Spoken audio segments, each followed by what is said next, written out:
Hello, thank you for tuning in to this video.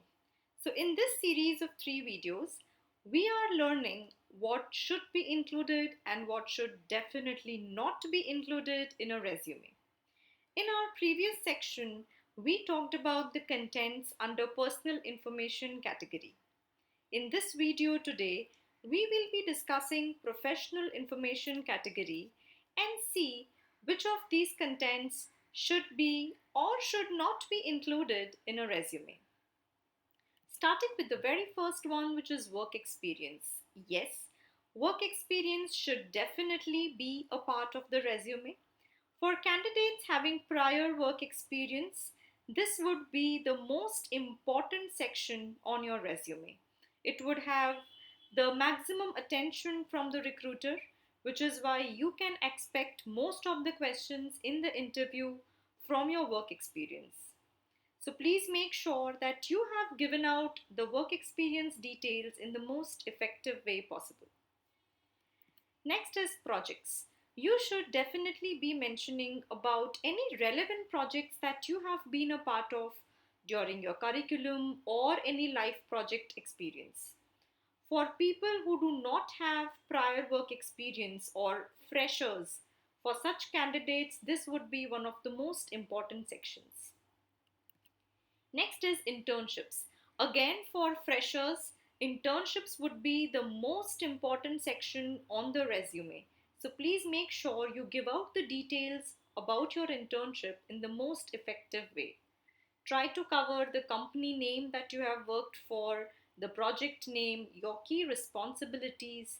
Do not forget to mention pre-placement offer or PPO if you have got one. Next is academics. Yes, your academic history should be a part of your resume, covering the degrees that you have got, the universities or institutes that you have studied from, your years of passing for each degree, the grades you have got for each degree, etc. Next is achievements. So yes, your achievements should be covered in the resume. Your achievements can be from various areas like your academic achievements, so let's say scholarships or your any meritorious rankings that you have got. It can be your extracurricular achievements like winning any events or being an elected member of any community, etc. It can be your work experience related achievements. Let's say if you have got any awards, recognitions, promotions, or a PPO, each of these can be mentioned in the resume. Next is extracurricular activities. Please make sure that you talk about your extracurricular activities in the resume because that shows how much dynamic as a personality you are. So apart from academics and work experience, which are the other things that you have been a part of? For example, any sports events or any event management or any social events, etc. Next is LinkedIn ID. Please make sure that you mention your LinkedIn ID on your resume.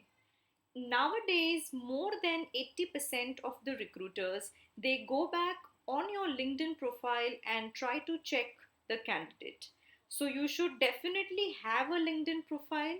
In fact, very well updated LinkedIn profile, and you should mention your ID on the resume. Next is career objective. This is old school practice to mention career objective. Please avoid mentioning any such thing on the resume. Next is references. There is no need to give out your references as a part of the resume.